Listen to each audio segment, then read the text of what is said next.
last week here, we're going to start a nice cool down. We're going to come into cat-cow in a little bit of a deeper way than we did in the beginning of this class.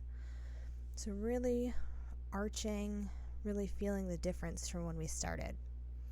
We're going to inhale as we bring the hand away, coming into thread the needle, and exhale as we twist.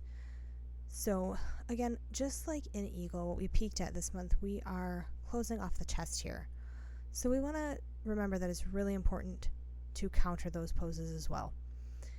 So we're really keeping length in the neck here, and the hand that's on the mat, we're going to repeat on the other side, is pressing into the mat. So we're keeping that shoulder up, and we're maintaining length in the neck, and I would be cautious if you have neck issues. I would be cautious with this pose.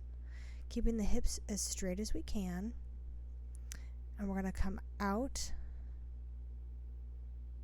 So really breathing into the space between the shoulder blade and the spine, those rhomboids, middle trap area.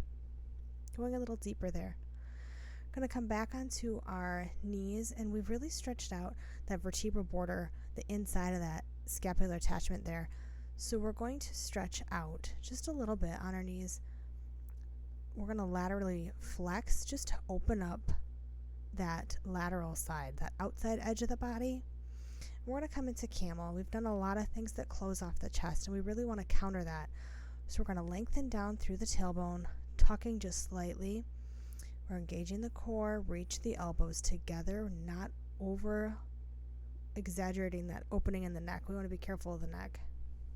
Reach back, really opening the chest here. We spent a lot of time closing. Now we're going to stretch those pecs anterior delt out. We're going to come back onto our mat, and we're going to come into happy baby. So a lot of these poses have really been using those hip adductors, really engaging the hip adductors in eagle, in chair. And so now we're going to open those up. Tuck the shoulder blades under the back. We're going to start with knees to chest. So as we exhale, we pull the knees in, spread them apart, send the hands through, grabbing the outside edges of the feet. So our feet are pressing into our hands are pressing into our feet. And if you want to rock back and forth, if that feels good to you, but we're really stretching out the adductors, those groin muscles, to counter. We've stretched out the chest, now we're stretching out the inner thighs. Just as it's important to prep the body, it's so important to counter pose. We're going to bring the bottoms of the feet together and send the knees out wide into recline bound angle. If you need to, or if it feels better, you are always welcome to bring a block or a bolster under the outsides of the knees. We're going to come into corpse pose. We're going to lift the tailbone and set it back down, checking in that we are completely aware of the natural curves in the spine here, and bring our attention to the breath.